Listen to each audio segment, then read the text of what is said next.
Hello and welcome to this very short demonstration of ContractPod AI based on Onfido's trial account. As a starting point, I should point out that the version of the system we are using for the trial account is our standard web browser version. And this is the version of the tool that legal teams use. So should you guys decide to roll the system out, this is the version that you, as in the legal users, would be using. We do, however, have a native Salesforce app, and the users in the business can use the native Salesforce app to create contracts, submit requests, trigger approvals, all from within Salesforce. But the Salesforce app is linked to the web browser version we're looking at that the legal team will use. But for the purpose of the short video today, we'll stick to the web browser version. Now, ContractPod AI is an end-to-end contract management system, but for this video, I will stick to showing you guys how you can actually create a contract and how you can sign it, how you can manage it once it has been created. The starting point is the Generate Contract button at the top bottom left. This takes you to the request form. Now, this form captures the metadata for the contract record itself. Obviously on Salesforce, a lot of this information will be filled in already, but even if it's not, it's a very simple form to complete. You firstly search for someone in the customer supplier database. Press Limited, for example, are in there already. You can see their details are pre-populated, so you can just select the details that you want to use.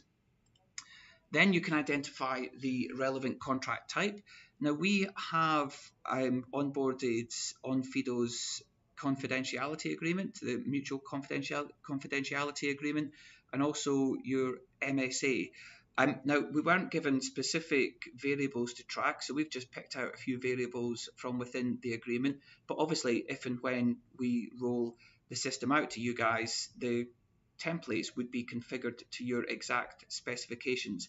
In addition, we've added a consultancy agreement because I felt this actually allows you to see some of the extra functionality that our automation tool can provide. So it's a really good idea to have a play around with the consultancy agreement as well. But we'll pick out the MSA, and you can see you can include things like the currency, the value, but we will identify the owner of the record. You can actually use this form, and the business can use this form to submit requests to the legal team. So they would assign the request to maybe a generic legal inbox or someone specifically in legal, or if you're going to build the contract yourself, you assign it to yourself. When we save and continue, we've now created a searchable record in the contract repository. We've not created the contract yet, but we've got a searchable record in the repository. We call these snapshot pages. They provide a lot of useful information, such as the status of the contract at the top right, system generated ID here, and all the information that we've pulled through from the previous request form. You can also, using these tabs, fully manage the contract from this one location.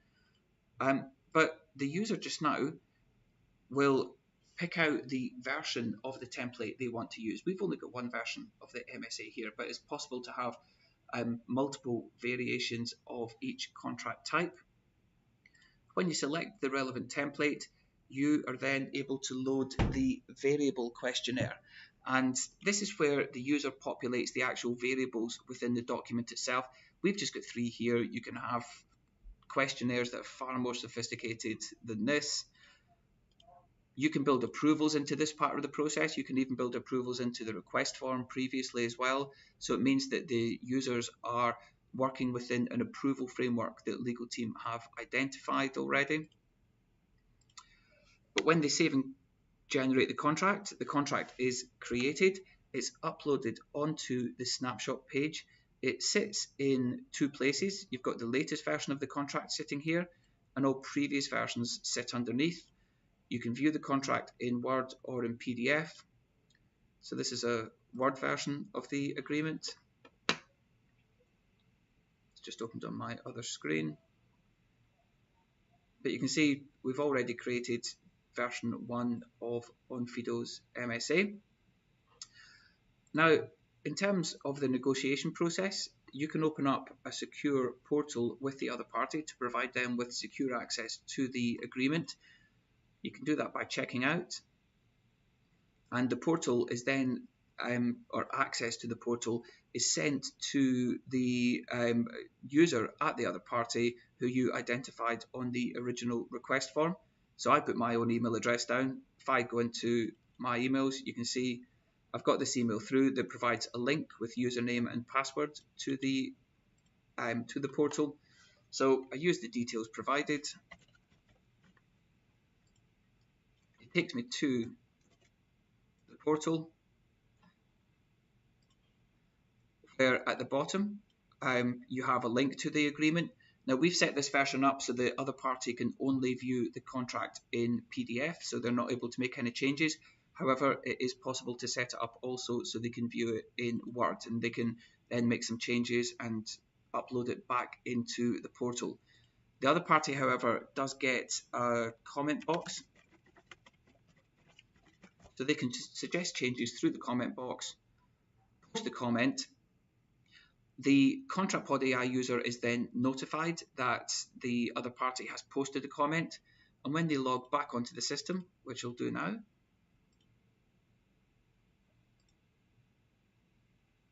and if you go back into the contract records that we created, look in the activities and notes tab, you can see that the comment from the other party has been recorded. So the full negotiation conversation can actually be recorded using the system. Now, in terms of signature, there are two options, both of which allow you to trigger the AI contract review process. If you choose to upload a manually signed version of the agreement, you can do it here. Just upload it from your desktop, and you've got this box you can tick that will trigger the AI review. Alternatively, if you wanted to use DocuSign, we've got an integration with DocuSign that comes out of the box with ContractPod AI, and we can integrate with Onfido's existing DocuSign license. Now, to trigger the DocuSign workflow, you fill in the details of the signatories. I'll just put myself down as the sole signatory, but you can see here you can add a message that will appear in the body of the email, providing some context to the signatories. You can choose the order in which these guys receive the email in, and you can add more than 2 signatories. But there's also this AI tab here, which if I tick, it means that when the contract comes back, the AI review tool will be automatically triggered. So I've hit send document, and that itself triggers the DocuSign workflow. If I go into my emails, then you can see we've got the DocuSign email through, which you guys will be familiar with.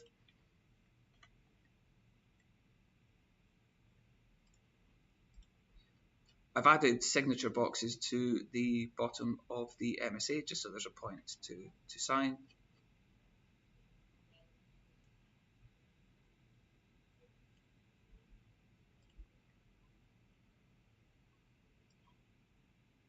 Now, obviously, in real life, you guys would have 2 signatories, so this wouldn't become a fully signed document until both signatories had completed the agreement.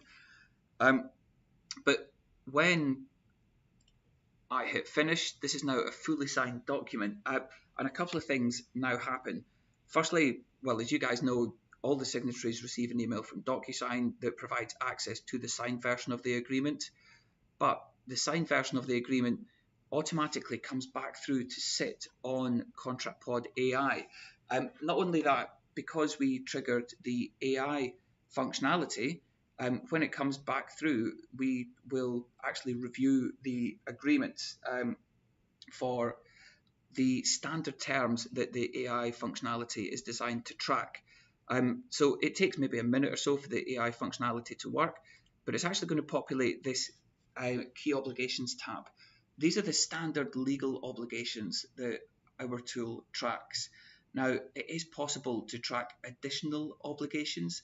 So if there are any obligations critical to your business that don't appear here, then we can provide additional training to actually track these. So that's the review complete already. And one further bit of information actually about our AI functionality is that we have built our tool with IBM Watson. So we are a Watson partner.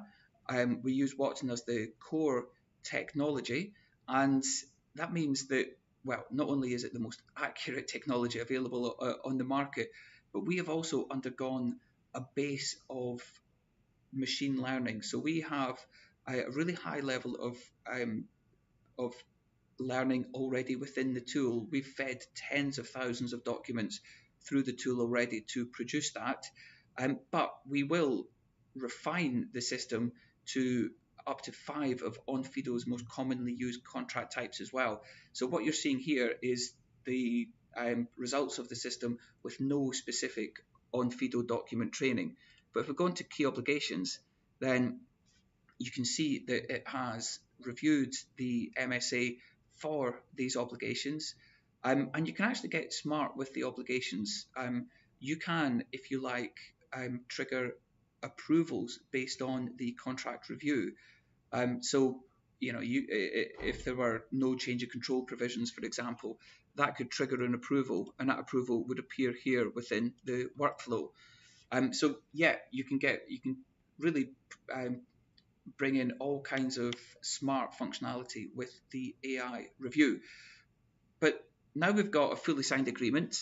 Let's actually just have a quick look at the agreement so we can show you that the signed version has pulled through.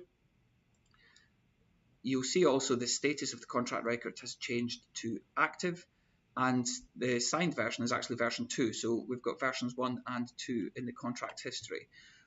What you can then do is start to manage the agreement. In activities and notes, you can set in-cycle contract activities.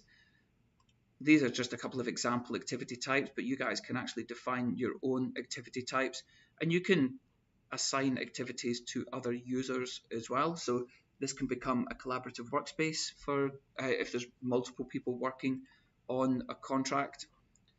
The Documents tab is where you store all supporting documentation, so anything related to the contract can be dragged and dropped or uploaded here. Important Dates is where you set the key dates in the contract. We track the effective expiration and renewal dates as standard, but again, if you like, you can add additional dates here. But when you set the reminder periods and identify the users to receive the reminders, then you trigger the full alerts and notifications. So for example, 60 days before the expiration date here, myself and Francesca would receive the full alerts and notifications. So the automated email, the dashboard notification, and also the calendar notification as well, because we can integrate with Outlook and Gmail calendars to push any contract pod AI notifications through to the calendar that the user works on a daily basis. The final tab is the tab we've seen already, the key obligations tab. So yeah, on top of the ability to generate contracts and manage contracts, we've got dashboard functionality, reporting functionality. This is all detailed in the user guide that you guys received earlier today.